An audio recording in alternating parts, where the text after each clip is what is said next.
ચાલો સાહેબ, મારે છે ને એલિફન્ટાની ગુફાની માહિતી જોઈએ છે. અચ્છા, મહારાષ્ટ્રમાં અને મહારાષ્ટ્રમાં ક્યાં સાહેબ? મુંબઈ. અચ્છા ચલો, મુંબઈ પહોંચી જાય પછી શું કરવાનું સાહેબ? મુંબઈથી 12 કિલોમીટર અરબ સાગરમાં. ઓકે સાહેબ, માહિતી આપવા બદલ આપનો ખૂબ ખૂબ આભાર સાહેબ. ઓકે, તો મિત્રો આપણે પહોંચી ગયા છીએ એલિફન્ટાની ગુફામાં.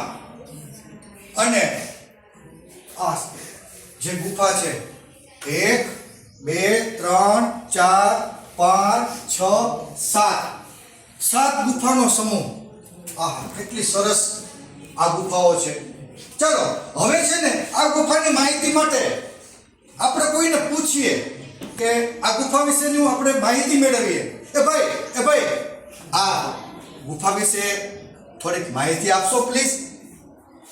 હવે અમારો પ્રશ્ન એ છે કે અહીંયા જે મરાઠીઓ રહે છે, સ્થાનિક લોકો, એ તો આ એલિફન્ટાને ધારાપુરી કહે છે. તો આવું એલિફન્ટા નામ કોણે રાખ્યું? કોણે? પોર્ટુગીઝોએ. બરાબર.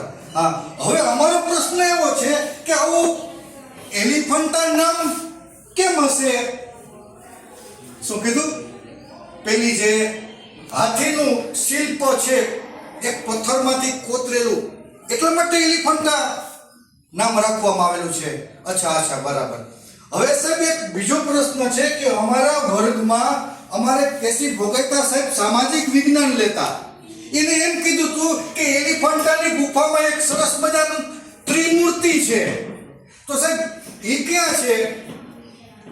ક્યાં? 1 નંબરની ગુફામાં. ચાલો આપણે 1 નંબરની ગુફામાં ત્રિમૂર્તિ જોવા માટે જઈએ. આહા, કેટલી સરસ ત્રિમૂર્તિ છે, જેમાં બ્રહ્મા, વિષ્ણુ, મહેશ ત્રણેયની મૂર્તિ કેટલી નયન રમ્ય છે.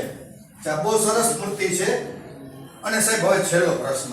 સાહેબ આ જે એલિફન્ટાની ગુફા છે તેની કોઈ વિશેષતા ખરી બીજી અન્ય?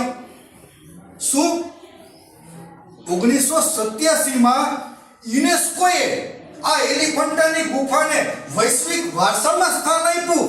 અરે વાહ, એ તો આપણા ભારતનું ગૌરવ કહેવાય. બહુ સરસ. આભાર.